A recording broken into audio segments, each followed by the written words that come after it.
Good evening, ladies and gentlemen. A very warm welcome to the Q2 and H1 FY26 earnings conference call of Hinduja Global Solutions Limited.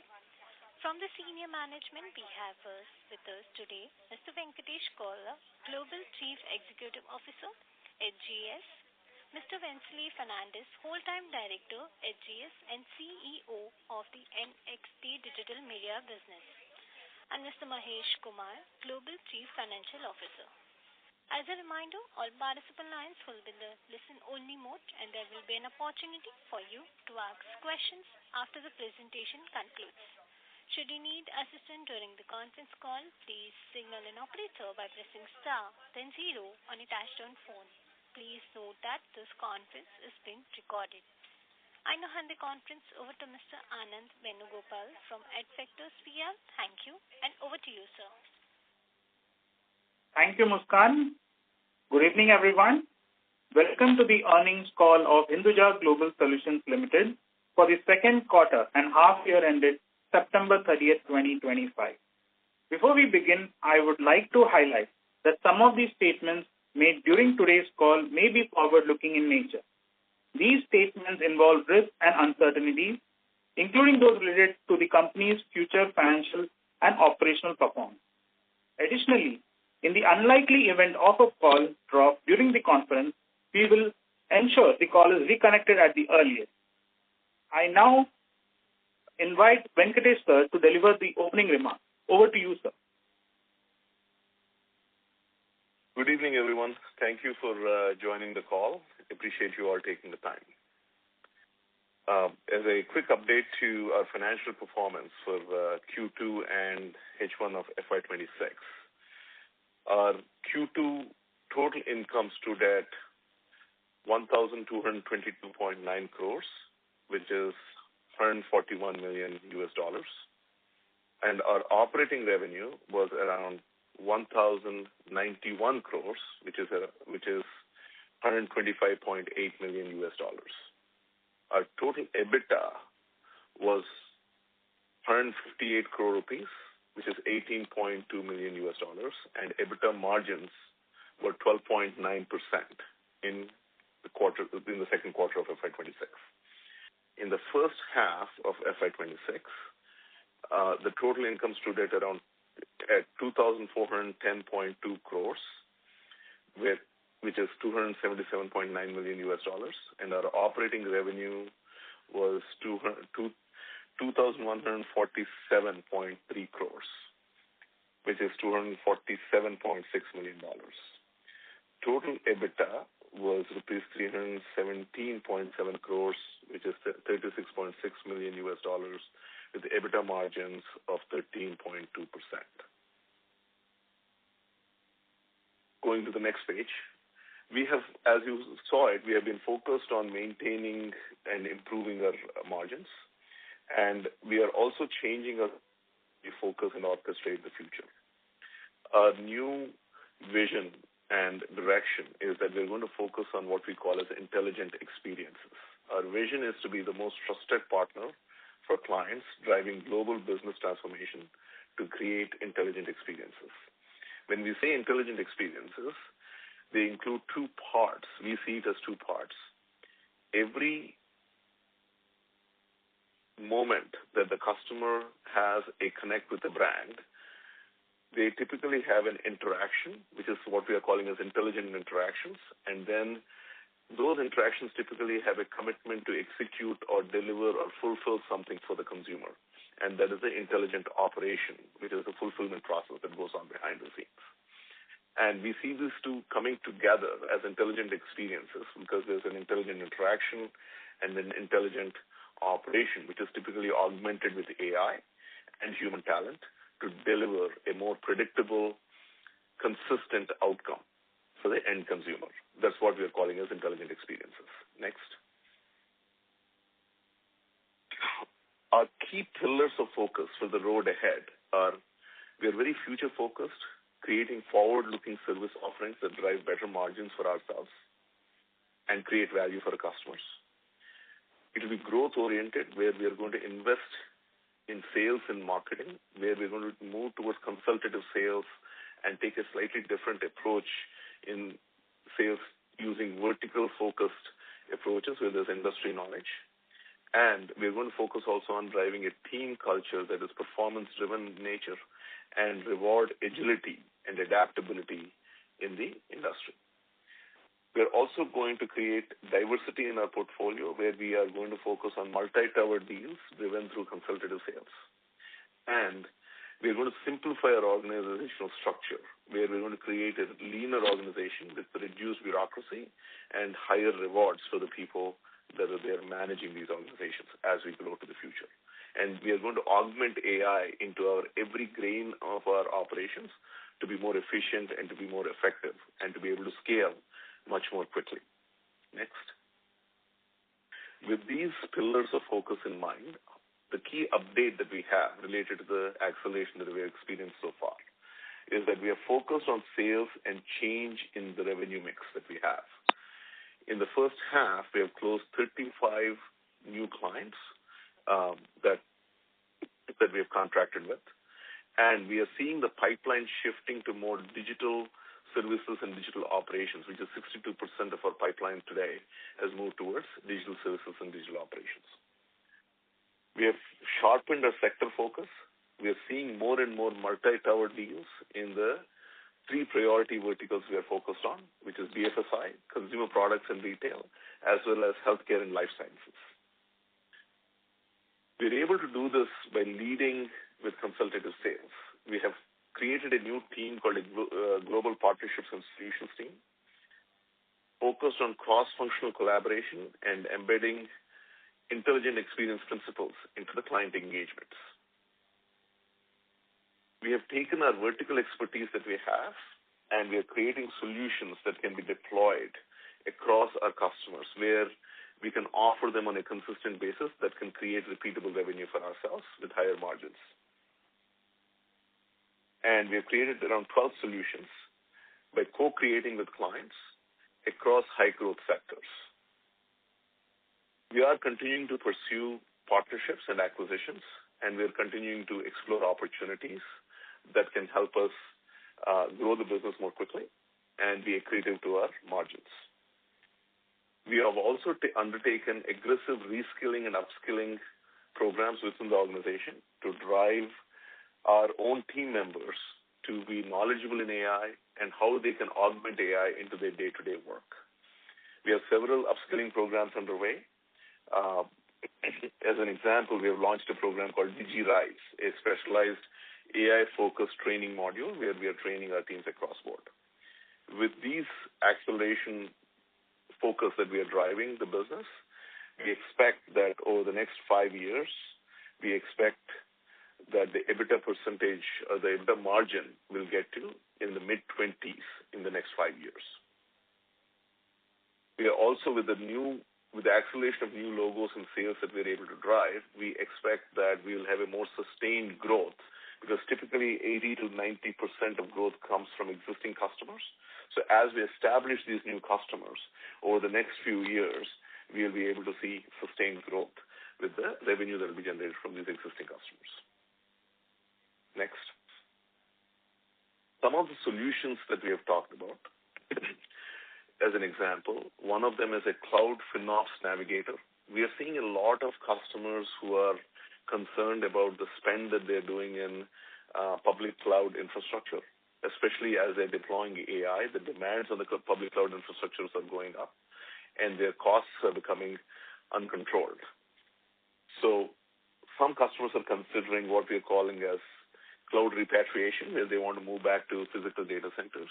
We have created a solution called Cloud FinOps Navigator, which is an AI-powered platform that helps them forecast, segment, and monitor cloud spend, and has an interactive AI assistant that can guide them in how to optimize their cloud spend, how to reduce it, and free up DevOps resources for them to reallocate towards other areas of spend that they need to allocate those funds for. And the other one that we have created was we have created something called a Anti-Money Laundering Lens, AM Lens. It is an AI-driven fraud detection tool that agentically analyzes the transactions, reduces false positives while ensuring human oversight. This is a specific BFSI-specific solution. And in fact, one of the customers that we have helped deploy this with has had significant early success where they've been able to reduce false positives by around 60%, and they have been able to increase the throughput of their team by 3x with the number of transactions they've been able to investigate for anti-money laundering. We have created another solution called Interaction Intelligence, which is more of a horizontal play. This was to transform the QA and compliance and coaching for contact center agents with AI-driven analysis of 100% of the customer interactions, boosting compliance, extracting insights, and also helping improve agent performance in real time. We have used this in our parts of our business, and we are now rolling out to the rest of our business. What we have seen is we have been able to reduce the time to proficiency of agents as we bring them on significantly from almost 10, 12 weeks down to 2 to 3 weeks.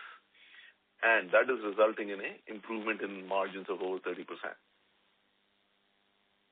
From a healthcare caseworker standpoint, this is a healthcare-specific solution.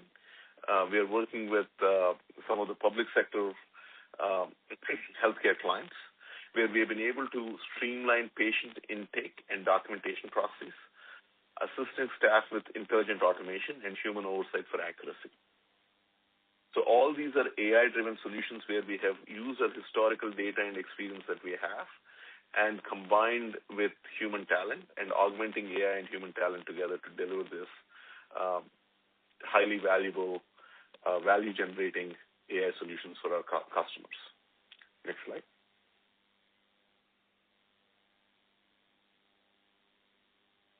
In the idea of creating consultative sales, we are repositioning ourselves by focusing more on education for our customers and prospects and creating thought leadership events.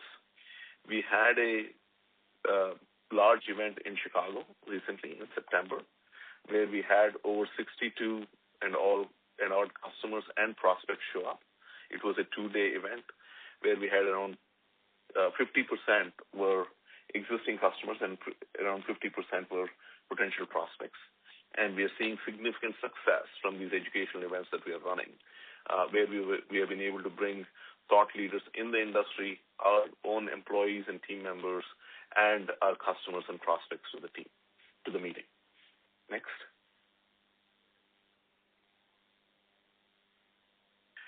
While we are doing all this, we are also keeping our employees engaged and creating a culture that is performance-driven, collaborative, and team-oriented. We have been recognized as a great place to work in 4 geos at this point, and it is in U.S., in Canada, in Colombia, and in Philippines. And we continue to drive the engagement with employees to have a very diverse that is engaged, empowered, and focused on agility and growth for the future. Next. So I'm going to hand it off to my colleague, Vince, to talk about the digital media business. Thank you. Thanks, Venk, and good afternoon, everyone, and thank you so much for joining in the call today. I'm going to start with slide number 13, which is a management commentary, and I hope everyone can hear me loud and clear. Tanuja, I'm assuming can hear me. Everyone can hear me, right? Yes, ma'am, we can. Okay, thank you. Thanks, Venk. So if you go look at slide 13, there's no doubt that the media business continues to face challenges in India, whether it is from OTT or whether it is from free dish or free television services.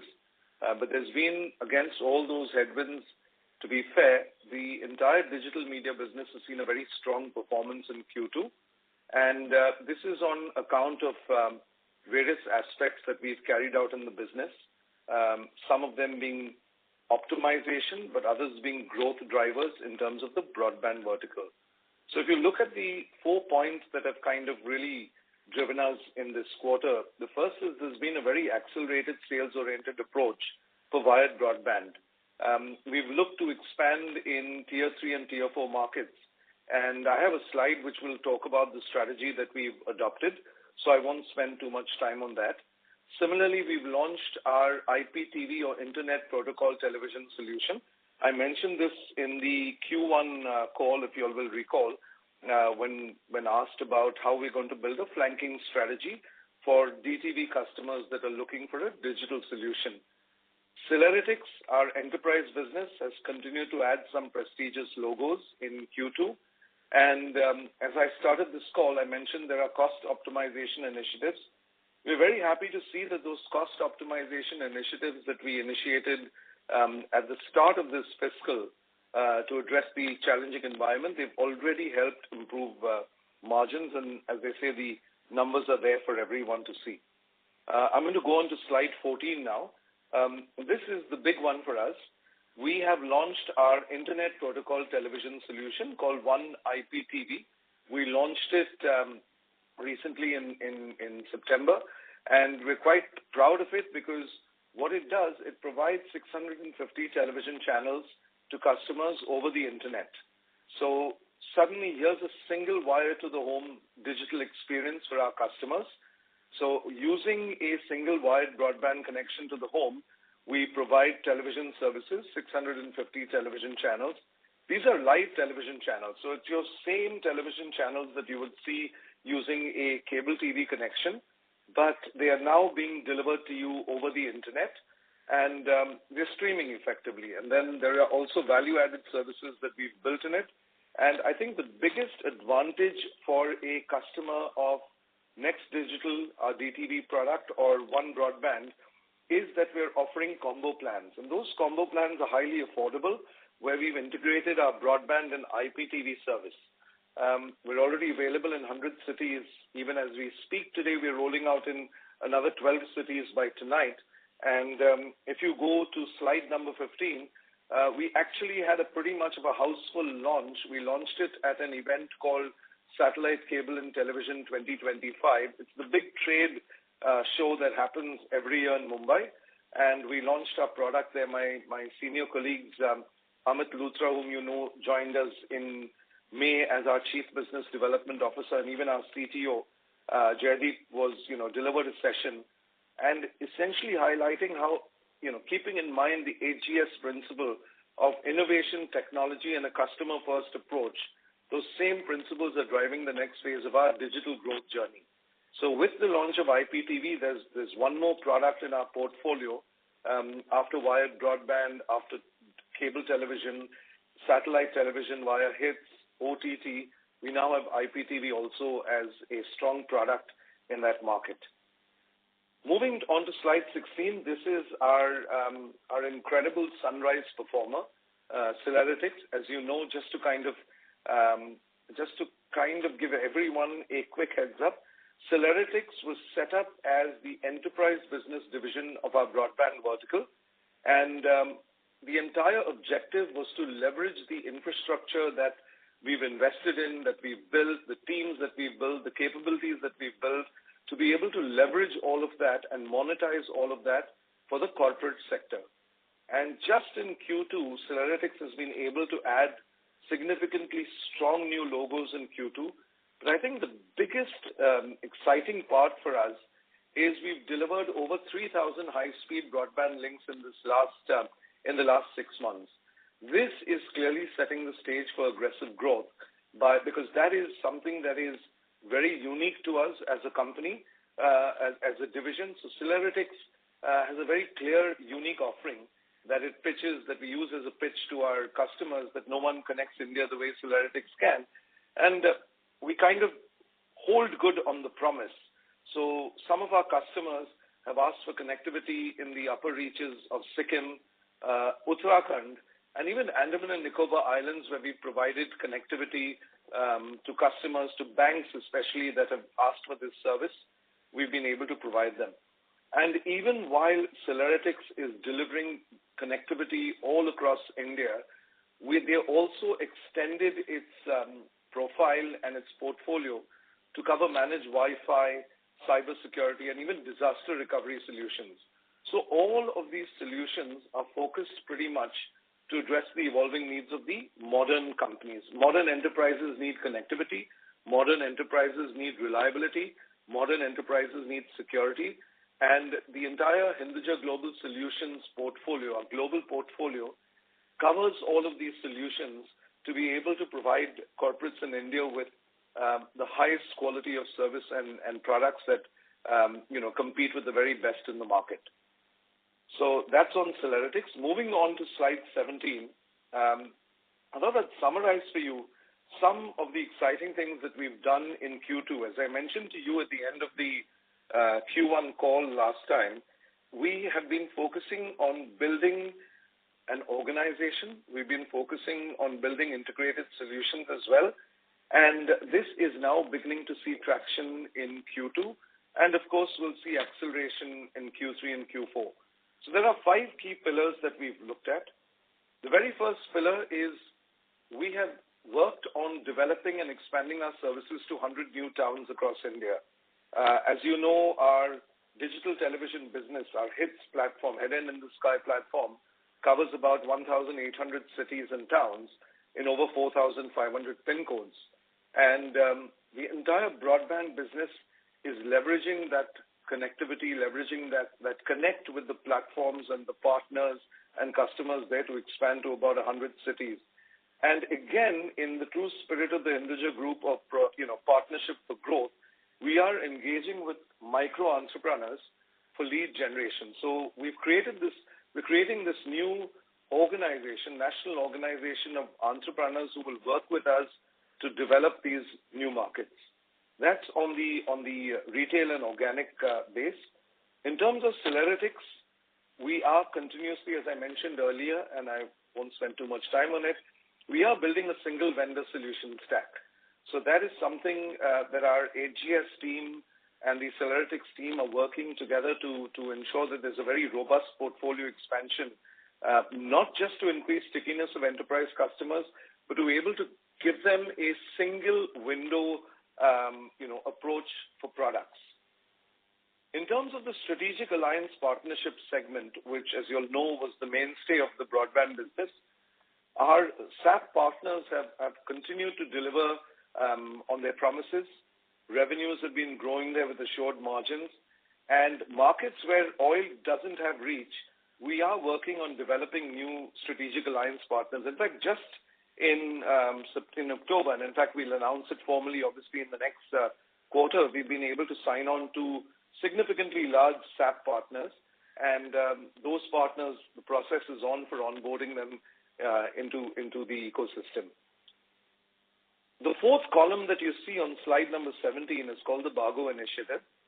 This is broadband accelerated growth opportunities. What we realized, there is an incredibly large opportunity of over 1,000 or close to 2,000 smaller independent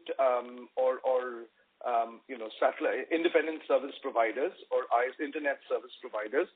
And the idea is a lot of those are facing challenges in terms of growth and looking for strong partnerships and relationships.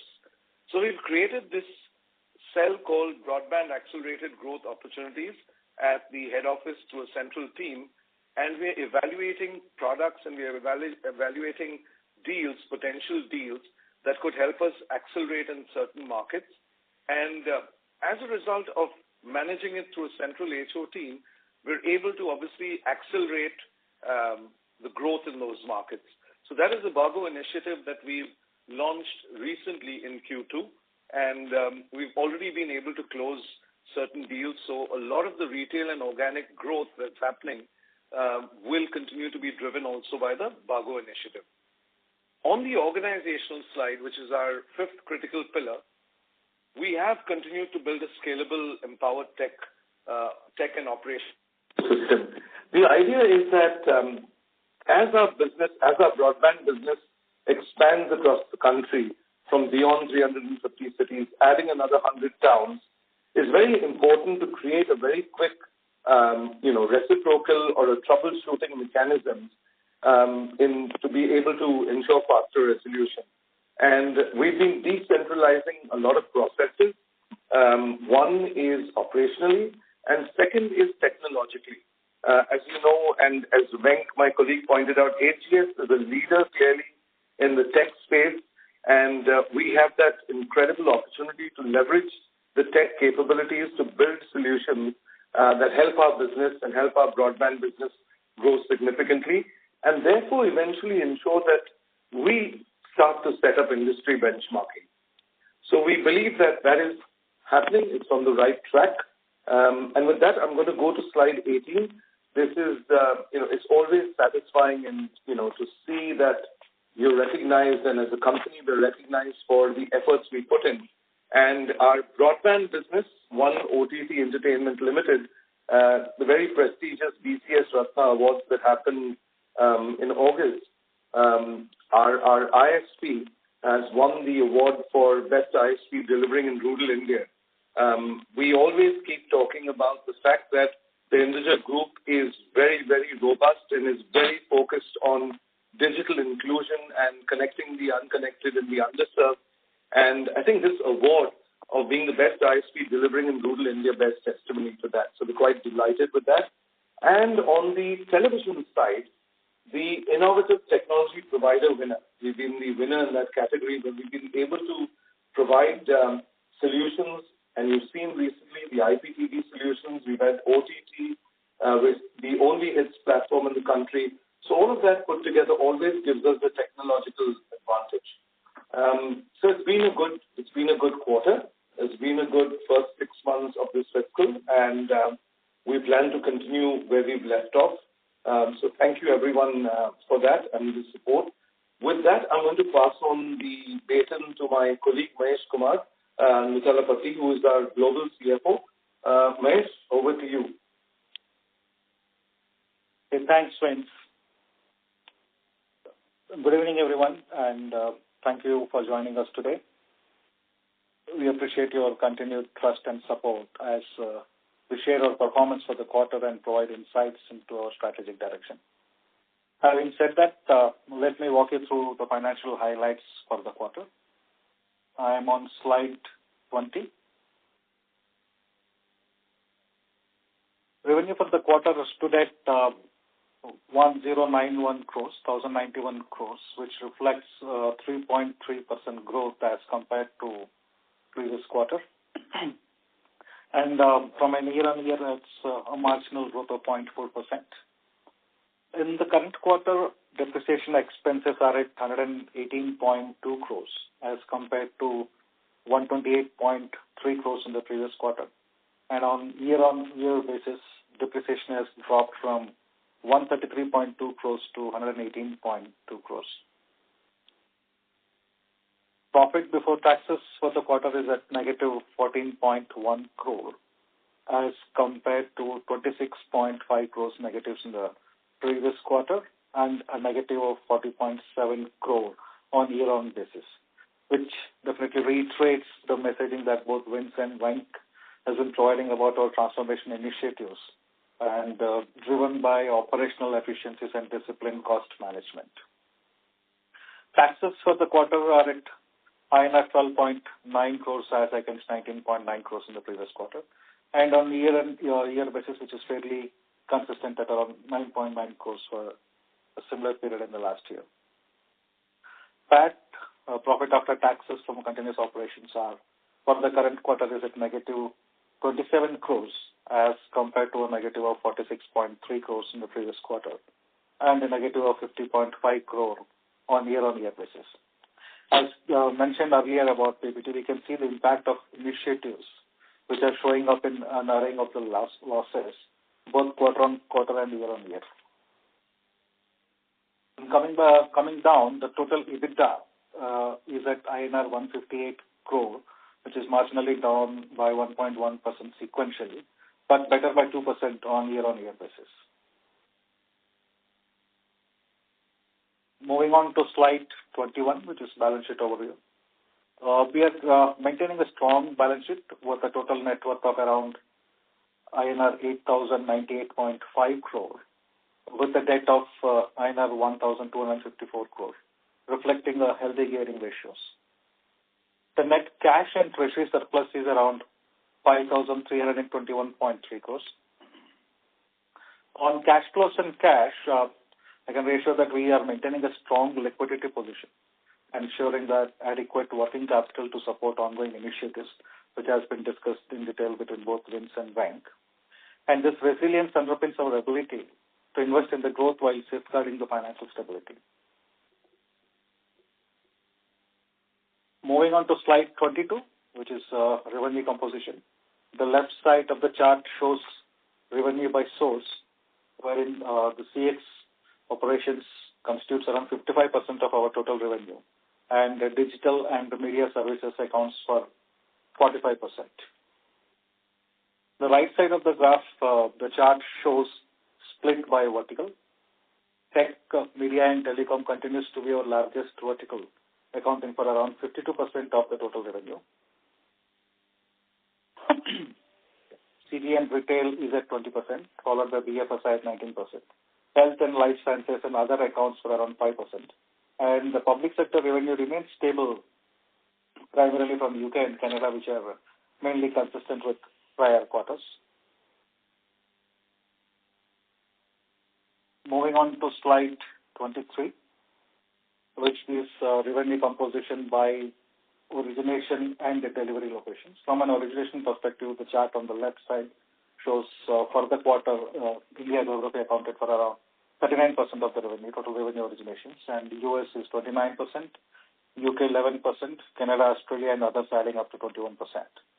From a delivery standpoint, again, 43% of the total delivery was accounted from India. Between US and Canada, it's around 28%, where Philippines accounts for around 13%, and the UK and others accounts for 16%.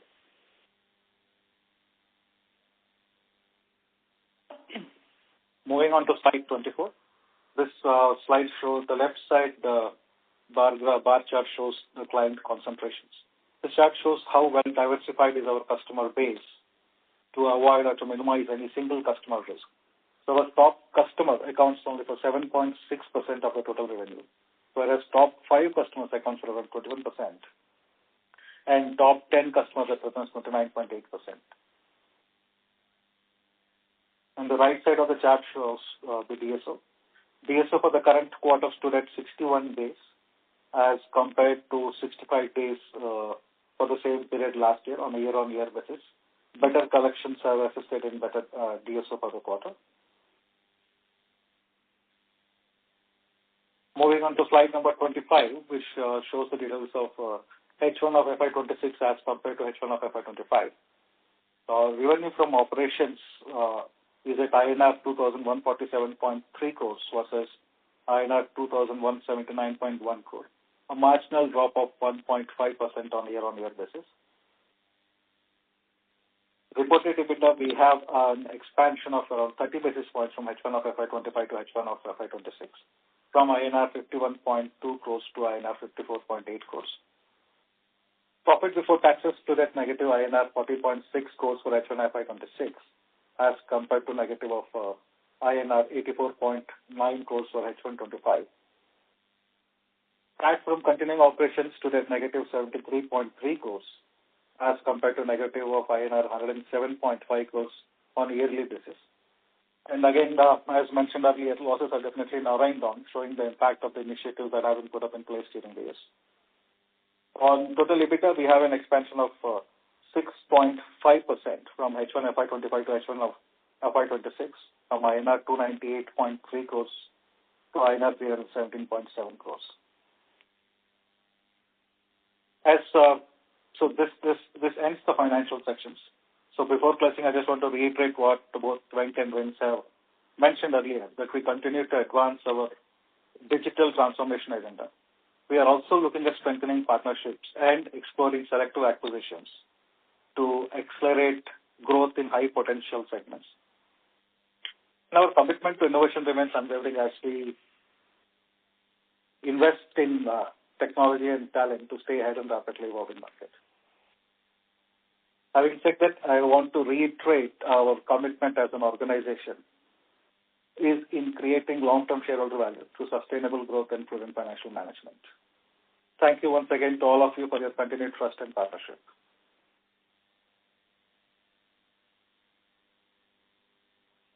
Thank you very much. We will now begin the question and answer session. Anyone who wishes to ask question may press star and one on the touchtone telephone. If you wish to remove yourself from question queue, you may press star and two. Participants are requested to use handsets while asking a question. Ladies and gentlemen, we'll wait for a moment while the question queue assembles. The first question is from the line of Mandira, an individual investor. Please go ahead. Thank you for the opportunity. So I have a couple of questions. So last year you mentioned Agent X as central to the AI-led transformation to be rolled out across 20 BPM clients with a 12% QQ user growth. Has the adoption sustained as you scaled, and is it tracking your expected trajectory? Thanks for the question. And the answer is yes.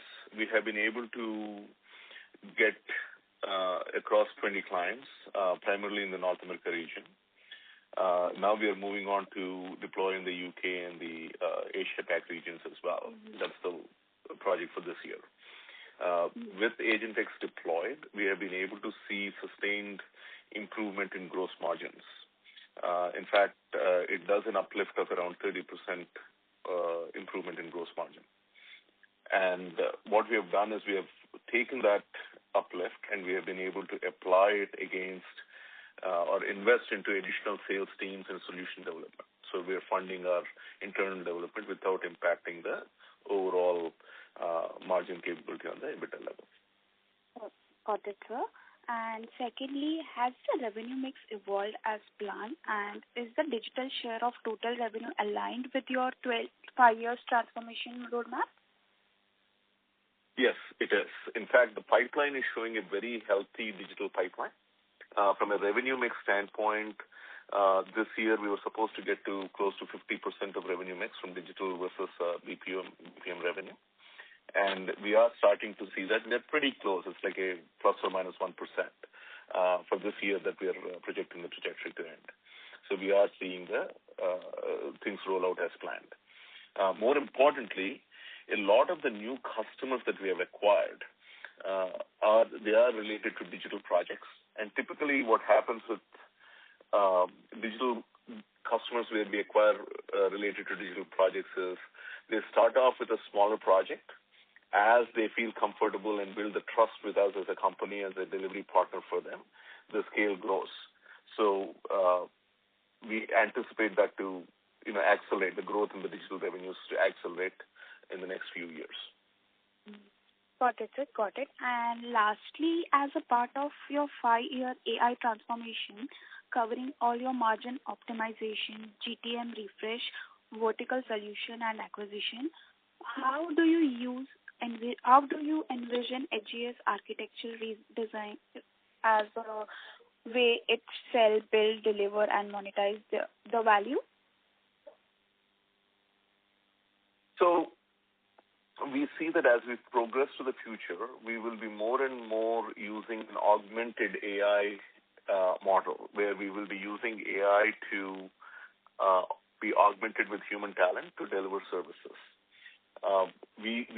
So today, if you look at our BPM side of the business, not the media, but the BPM side of the business, we have broadly, we can divide it into 3 segments. One is where we do technology services, and the second where we do majority of the contact center and business process management services. There's a new service segment that is evolving, what we're calling as digital operations, where we're combining the technology capability, the process management knowledge, and the customer service and interaction knowledge together into one single segment. We're calling it the digital operations, where we'll be able to take an end-to-end business process and re-engineer the process to be able to combine both human talent and AI models that are unique to that specific problem statement, and create a end-to-end business process execution capability for that particular business problem. And as we go through this exercise of doing it, we are going to be pricing our pricing models will evolve to be outcome-based pricing models where we're going to charge per transaction or per outcome with the customers and create a sustained set of revenue base. Our margin profile for these projects will be much higher than the typical labor arbitrage-levered margin models, where here the scalability is much larger and a higher margin capability that comes along with it. Great. That was really helpful, sir. Thank you for answering the question. Of course. Thank you. The next question is from the line of Smita Mehta, an individual investor. Please go ahead. Hello. Hi, thanks for the opportunity. I have one question on digital and media services. So now it accounts for nearly half of the revenue. And with strong momentum in enterprise broadband and one IPTV, how do you see business conversions shaping your future operating model? For example, using broadband backbone to enhance BPM delivery or leveraging BPM relationships to facilitate media penetration? Yeah. Thank you so much for your question, and you're absolutely right. Way back when we became a part of HGS, the objective was pretty much how to leverage the digital capabilities and the inherent, what I would term as field capabilities of Next Digital to work together. So one great example is the product called 1X. This solution, which we rolled out about 2 years ago, is a digital solution that was designed together with the HGS and Next Digital teams to be able to provide our enterprise customers with not just connectivity, because connectivity is a very pedestrian aspect, but to be able to provide them online dashboard management capabilities. So this solution has been designed. Assume you're a bank and you have connectivity in, let's take the most remote place, Andaman and Nicobar Islands, and you're using 100 Mbps of connectivity, and suddenly you see you need a new solution, you need to be able to to increase the bandwidth, etc. You can use this 1X solution and manage your link on your own. And that has been a significant fillip in our side where we've been able to look at Celeritics grow. So that has become a very critical component. So the entire Celeritics business is riding on technology integration across both platforms. Are there any more products similar being rolled out? Absolutely. As I mentioned, there is also cybersecurity. AGS has developed some incredible, strong cybersecurity products. So the banks that we are actually dealing with, or the corporates we're dealing with, we're able to provide them with a single window approach, in terms of how it'll work. So I think from a perspective, as you rightly said, what is it that we're doing from a media perspective here in India? Those are the components that we're doing. And, there's SOC services, etc. So I'm going to get Venk, because Venk and I have been working really closely on how to be able to build value for our customer base in India. So Venk, can I get you to just talk about the cybersecurity and the SOC services so that will add value to the entire pitch, please? Sure, that's great, Ben. So one of the things that we've done is, the BPM capability is to be able to staff and manage and monitor different types of services. So we've created a centralized SOC that now services over 20,000 endpoints today for some of our customers, and we plan to expand that and offer it as an offering along with the business broadband capability that's being offered through the media division, where we can provide endpoint security and alert business customers with any threats that they're going to face. We foresee that with AI coming up, more and more of these threats will continue to come out. Cybersecurity management and information security management, especially endpoint security, will become even more critical. And our SOC facilities are gearing up for making sure that we can provide these services to our customers.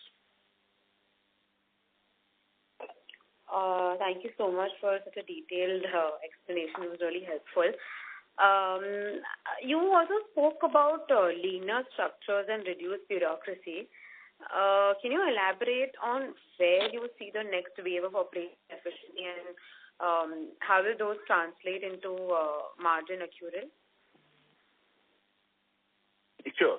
So one of the things that we have been looking at is historically we have had, business leadership that was there for each country. So what we have done is we have now divided we are in 9 different countries on the BPM side of the story. So what we have done is we have divided that up into 3 regions. One is Americas, which combines our U.S., Canada, Jamaica, Colombia region as one, or countries as one region. We have our UK and Europe and Africa as one region, and then we call it Asia Pac, which is our Asia Pac is Philippines, Australia, and India as one region. And we have been able to we have created leadership that are at the regional level, so therefore reducing the number of leadership positions that are there. In addition to that, what we have done is we have created AI-based tooling that is going to support a lot of our management team. So that we are more efficient, so that as we scale, we have additional capacity to grow without having to add additional G&A to the organization. Understood. Thank you so much, and all the very best. Thank you, Smita. Thank you. Thank you. A reminder to all the participants, you may press star and 1 to ask question. The next question is from the line of Aditya Jain, an individual investor. Please go ahead. Thank you for the opportunity. Sir, I was just trying to understand the cash flow, that the EBITDA includes the interest income on the treasury as well. So where are we deploying the cash flow from operations and the interest income? So there was an item repayment of lease liability around 600 crores in the last year. So can you just elaborate exactly as to where the cash flow has been applied? Thank you. Okay, thanks, Aditya, for the question. Yeah. So there are 2 aspects. One is the cash from operations that we are generating. So those cash from operations are used for further operational requirements, whatever is coming up, like facility consolidation, certain initiatives that we are taking. So those places, those cash are getting utilized. And second, the interest income that we are generating on the investments that we have. If we don't see any kind of an immediate need for those amounts, we are redeploying those interest income into further investments. Yeah. So depending upon the operational flexibilities and the interest income that we are generating, we take a call either to pre-close the lease, which is purely upon the interest arbitrage, or to continue the lease and deploy the funds for further generation of income. Okay. So what is exactly the lease, actually? It's not the borrowings, right? It is. So these are not borrowings. These are the assets that we take on a leased basis. And then there are certain kind of rental premises that gets accounted as per the new Indian accounting standards. So these gets classified as what are the lease assets, actually? What exactly is the lease assets? One are the rental premises, which gets classified as lease rentals. That is one lease asset. The second is that for our media businesses, we take certain assets on lease basis. Oh. Like the desktops, set-top boxes and all. So those things are classified under lease assets, and that is get repaid as per the terms of the leases. Okay. Oh, thank you, sir. Yeah. Thank you. The next question is from the line of Ranga Prasad, an individual investor. Please go ahead. Good evening, everyone. I have a few observations and then a few questions on which I would like some clarifications. You talked about a drop in the losses, PAT losses. I find that to a great extent this is because of forex gains. Correct me if I'm wrong. 2, I find that the top line has been stagnant. And Venk has talked about improving the EBITDA margin from 13% to almost doubling it to mid-20s. Would this be on stagnant top line or also on increasing top line? Because that would make a huge difference. The third is, while I'm enthused about the initiatives taken in the media division, I'm somewhat concerned about the continuing losses. For example, a few quarters back, it showed that they made profit of 10 crores, and suddenly I find that this quarter the losses are at 38 crores. Now, I'm wondering what has led to the sharp increase in losses. Perhaps Vince could expound on that. Thank you. Good evening, sir. Good hearing you, sir. I'm going to request Mahesh and Rajiv first to address the financial aspects. Mahesh and Rajiv, would you all like to address the financial aspects? Yes. Yeah. Sorry, Mahesh, you want to? Yeah. No, go ahead. After that, I can take it. Okay. So just to explain you, we have improved on our EBIT on quarter. So our quarter one EBIT was negative 38.81 crore. Now we are 37.62 crore. So there is an improvement of 3%. Similarly, on a half-year basis, if you see, last year, half-year, we had 80 crore negative, and this year we have 76 crore negative. We have improved by 4.5%. So quarter on quarter as well as a half-yearly basis, we have improved on. So there are losses, yes, but we have improved upon the losses because, as you know, we have taken several measures. As Vince mentioned while he was presenting, we are focusing lots on the cost control measures and cost optimization measures. We are renegotiating very hard with our input service providers, with all the vendors, with various service providers. So that's the reason you see all across, whether it's quarter on quarter, whether quarter two of last year versus this year, our margins have improved. So all the parameters, like we have been improving in quarter on quarter as well as on half-year basis. Mahesh, you want to add? No, that's fine. My only the comment that I raised was, I thought the EBITDA losses, the PAT losses had come down mainly because of Forex gains. Because if you compare the Forex gains in the first half of this year to last year, I think they were a lot more this year. Correct me if I'm wrong. Mahesh? I'll take it up. So you have a very valid point that you brought it up. So Forex gain is not the only factor that has contributed for narrowing of the losses. It is definitely a factor.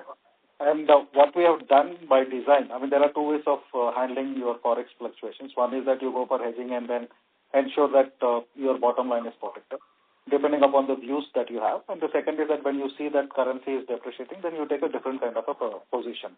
So that was one aspect. The second aspect, as I mentioned, apart from Forex losses, there is a lot of operational efficiencies, levers, and the prudent cash management plan is also drawn in, which is part of our 5-year strategy.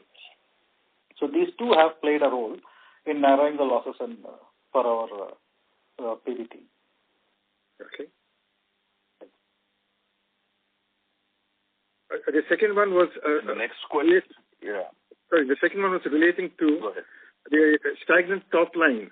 Do you expect this to continue with the margins improving, or do you expect the top line also to increase along with margin increase, EBITDA margin increase? Yeah. So for FY20, for the current year, we think that there will be a growth in top line, but not significantly. It won't be that significant because we have redid the sales team, reorganized, and we are focusing on improving our efficiencies and getting our team to be more efficient. So one of the objectives is to not grow and scale an inefficient operation, right? Make it an efficient operation first and then scale. By FY27, next year onwards, we expect there will be growth in the top line as well, a significant growth in the top line. In addition to that, the margin improvements that we are doing today by the end of FY26 will start showing the results in FY27.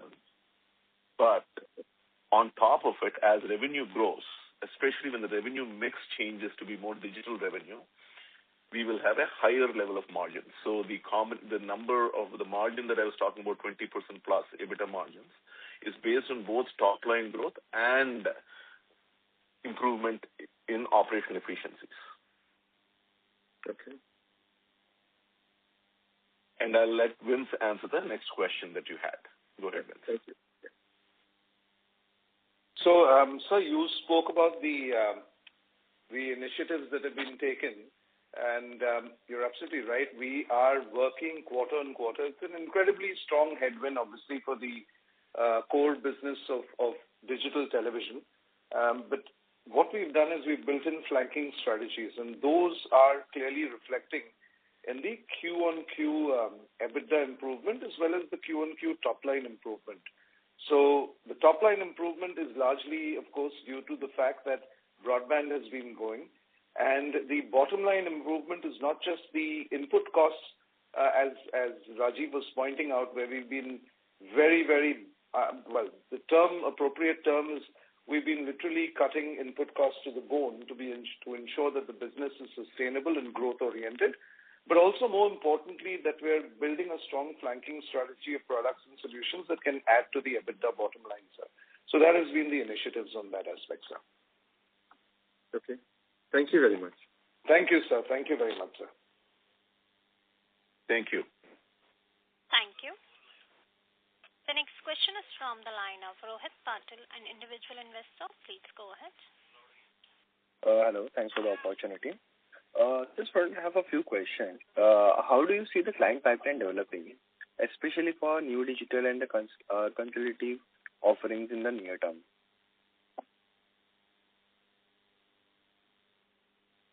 Could you repeat the question, please? I'm sorry. I couldn't completely get it. Sure. How do you see the client pipeline developing, especially for new digital and consultative offerings in the near term? Okay. So the pipeline in the 30-plus clients that we have actually won business from this year, almost 50% of it is digital-related pipeline. So digital closing. And 62% of the pipeline that we have today, that obviously over the next 1 year will get converted to actual business. The 62% of that pipeline is all digital and consulting services. So we are seeing a significant growth as compared to if I went back a year ago, only around 30% of our pipeline was digital services. So we are seeing a rapid growth in that. But having said that, typically what happens with digital projects is the initial projects, especially because we are focusing on AI-related projects, they will be smaller in size until the customer feels comfortable figuring out exactly what they're going to do, and because it's a consulting style engagement. And then that turns into a follow-on larger footprint, recurring revenue-based. Okay. Noted. The next question is, with the gross treasury plus cash at 6,575 crores and minimal debt, what near-term capital allocation decision infrastructure rollout are likely in the next 2 quarters actually? So Rohit, you're looking for the capital allocation in the next quarter or next 2 quarters on? With the having of a cash of 6,574 crore, a minimal debt on the books. Mm-hmm. On that basis, how you look forward on that? Yeah, as I mentioned, we are looking for certain strategic partnerships, and also we are looking for any kind of a potential acquisition target, which will help us to grow our business and acquire new capabilities. So as and when we get any opportunities, we will definitely invest cash on that. Yeah. Okay. That's it from my side. Thank you so much. Thank you. Thank you. Ladies and gentlemen, as that was the last question for the day, I will now hand the conference over to the management for the closing comments. Over to you, sir. Venk, why don't you start? Yeah, sure. So everybody, again, thank you so much for joining the call and participating and being very inquisitive about our business and asking some really intelligent questions. We will continue to build the business to be more digitally focused with higher margins. This year, we're focused on improving our efficiencies and improving our margins. And once we achieve our objectives related to that, we will focus. Next step would be to focus on driving growth itself, so that we can create a very sustained, high profitable growth for the future. So that is our focus. And Vince, if you can add on related to the media business, that'd be great. Sure. Mahesh, you want to go first, then I can round it off? Nothing specific, Vince. I think Venk has neatly covered it up. I just want to reiterate our commitment as an organization in creating a long-term shareholder value through sustainable growth and prudent financial management. Thank you, everyone. We have obviously headwinds that we've been facing, but we continue to face them head on. And I think the resilience of the organization is best summed up, as they say, always, the numbers tell the story, and the top line remaining, robust and consistently growing, as well as the bottom line, going in the right direction reflects the organizational resilience and the fact that the company is focusing on technology and innovation, as Venk rightly put it out. So thank you, everyone. I want to end with, on behalf of the Hinduja family, and even our chairman, Ashok P. Hinduja, and his family, I was asked to please thank all of you for your condolences that poured in on the sad demise of GP Hinduja, sir. He was an incredible icon who played a significant role in all our businesses, and AGS is no exception. We thank you all on behalf of the promoter group and promoter family, as well as the board, for your condolences. And with that, thank you and good day to you, and I'll hand it over to the moderator. Thank you, sir. On behalf of Hinduja's Global Solutions Limited, that concludes this conference. Thank you for joining us, and you may now disconnect your lines. Thank you. If you found this video helpful, please like, share and subscribe to Concall India for latest upcoming Concall.